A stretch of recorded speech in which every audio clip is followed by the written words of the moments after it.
ভাইজান একটা কাজ করে দিতে হইব। স্যার তোর সংসার করুম না, তোরটা খামু না, আমি তোর কোনো কিছু মতো না। স্যার তোর কত বড় সাহস, তুই আমারে কতটি কথা শুনাইলি? হ্যাঁ আরে মুখ ফসকায় কথাটা বাইরে গেছে, এরকম মানুষের হয় না। বুঝলে মিয়া ভাই, নাটক একটু কম কইরা করেন, বহুত নাটক করছেন আর ভাল লাগতেছে না দেখতে। ভালোই ভালো আমার বাড়ি থেকে বাইরে হয়ে যান। তোর লেগে না কোনো জায়গায় আমি শান্তি পাবো না, কোনো জায়গায় শান্তি পাবো না। আরে তুই শান্তি পাবি কই থেকে? তুই নিজে তো একটা অশান্তি, তুই যেখানে যাবি অনেক অশান্তি হইব। এই আপনারা কি বাইরে হবেন নাকি অন্য কোনো ব্যবস্থা করবো? দেখছস, তোর লেগে হেরা পর্যন্ত বিরক্ত হয়ে গেছে। আমার লেগা বিরক্ত হয় নাই, তোর লেগা বিরক্ত হইছে। আমার লেগে বিরক্ত হয়ে গেলি গা?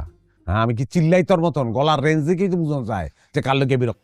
এই হারামি, আমার লেগা না তোর লেগা হেরা বিরক্ত হইতাছে। তুই একটা ডাইনি। কি আমি যাইনি না? তোর আজকে গার মটকা মন। ওমা কি শুরু করছে? এই কি হইছে? আরে ভাইজান আইছেন, এই যে বাটপার, এই বাটপার আমার সব খেয়ে শেষ করে লাইছে। আচ্ছা দেখতেছি। মাম্মা এইখানেও তুমি? এই চল ধর। আরে ভাই, আরে কি করতেছেন? ফারুক ভাই দেখেন না, আরে এই যে দেখো তো ভাই, আমার ছাড়েন, আমার বউটা, এই যে আমার বউটা বমি করতেছে ভাই। কোনো কথা বলবি না। আর একদিন যা খাইছো সব বের কর।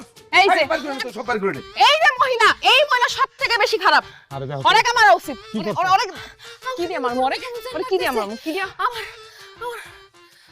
আরে আরে এই স্যার, স্যার না ভাই, আরে কি করছেন আপনি? আমার বউরে তো মাইরে ফেলাইছেন ভাই। একটা অ্যাম্বুলেন্স একটা ডাক্তার রাখেন ভাই।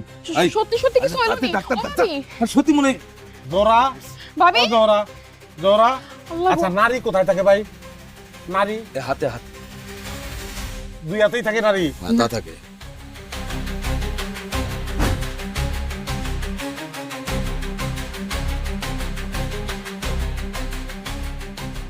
খারাপ কিছু তো মনে হচ্ছে না, ভালো। কংগ্রাচুলেশন, আপনি বাবা হতে চলেছেন। আপনার স্ত্রী সন্তান সম্ভবা। বলেন কে? হ্যাঁ ঠিক বলছি।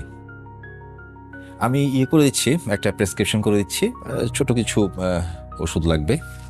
আপনি আমার সাথে আসেন। আমি তাহলে এখন আসি। ভালো থাকবেন। আপনার কিছু হয়নি? ঠিক হয়ে যাবে। আসি, ভালো থাকেন। চলেন, আপনি আমার সাথে আসেন। লাশিরি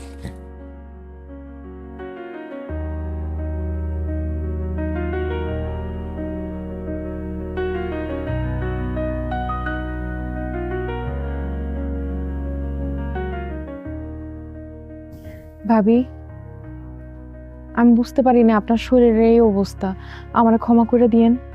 না গো বইন, তোমার কোনো দোষ নেই। একটা গল্প শুনছো না, রাখাল আর বাঘের গল্প?